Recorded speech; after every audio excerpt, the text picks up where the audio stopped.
This is the MeteoMark Weather Show. Let's get into some photos here before we get into this winter weather coverage. Photos from Lucas from Linden, Texas here. This is after the ice storm. Luckily, there's not too much damage to report, he says. But as we scroll through the photos here, you can see there is still foliage on the trees, but they are pretty much rapidly changing color. So the growing season probably will be coming to an end. You can see many of the photos here contain photos like grapes. I think one of them berries and apples. So growing season will rapidly end.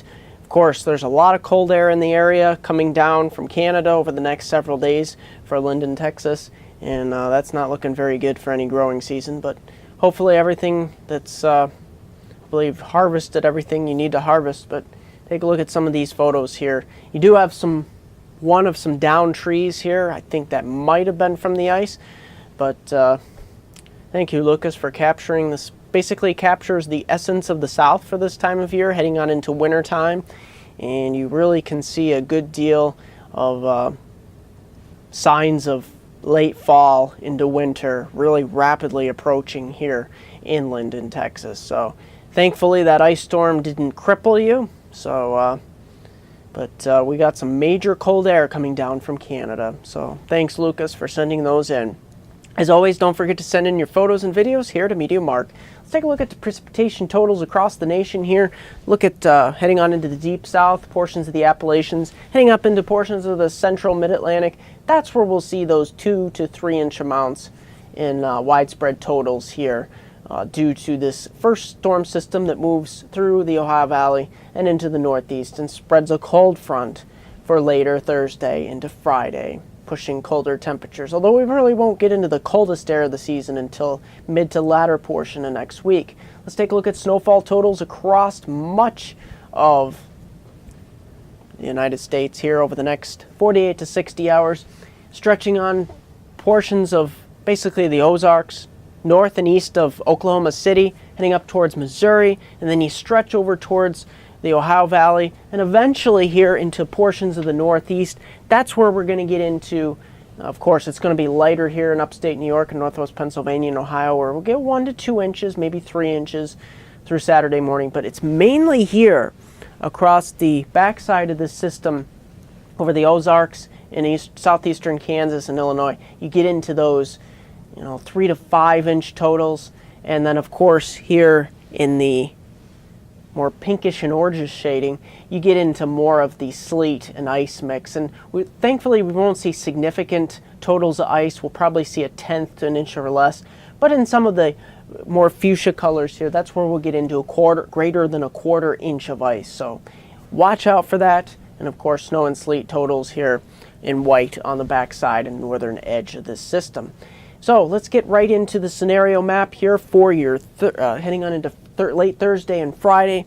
The backside of the system basically stretches out across the Mississippi River Valley and up into the Ohio River Valley, up towards portions of the Northeast, and you get these low pressure systems riding out. But this system is pushing east for the most part and will spread rain out ahead of it. On the backside, you get that immediately along the boundary line of the cold front, you get the sleet and freezing rain, and then quickly west and northwest of it, you get that heavier band of snow setting up here.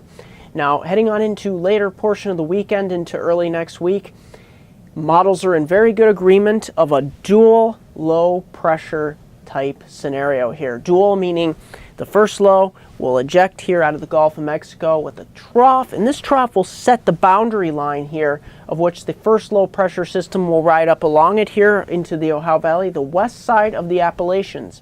Initially, it will be cold enough on the east side of the Appalachians for freezing rain, snow, sleet, and freezing rain, transitioning to rain.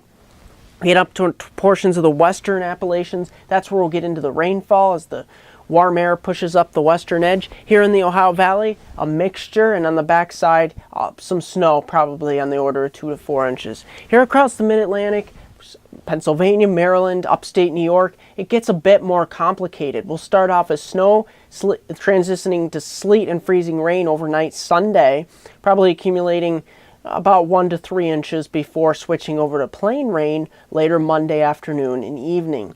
So it's going to be very interesting. This dual low pressure scenario is pretty much depicted by most of the models. So the warm air will be spreading out ahead of the first low, and then the secondary low, which will stay pretty much inland. It won't move off the east coast. Won't have enough cold air to work with to produce any major wintry precipitation. That's pretty much going to do it here at MeteoMark. Don't forget to like me on Facebook at MeteoMark, subscribe to me on YouTube at MeteoMark.com. Here's a 5-day outlook for my hometown viewers in the Susquehanna region of New York, Susquehanna region of Pennsylvania, Northeast Pennsylvania. Look at these temperatures. We start off in the 50s on Thursday with some rain, probably quarter to half an inch, but then we transition Thursday night. The cold front moves through. Friday, we start off in the morning with rain, starting to mix with some rain and snow by noon, then some sleet pellets, ice pellets mixing in by about 3 p.m., and then we switch over to all snow and snow showers after 5 p.m. We'll get that accumulation, probably 1 to 2 inches mainly in the valleys, maybe up to 3 inches on the hilltops by the time Saturday morning. Saturday, it pretty much clears out. We get some sunshine developing, peaks of sun, both Saturday and Sunday, low 30s for highs, but then it's later Sunday that next storm system starts moving up into the area, and we start off as snow Sunday evening, then mixed with sleet and freezing rain overnight, probably accumulating 1 to 3 inches, then over to plain rain by Monday afternoon. That's going to do it here at MeteoMark.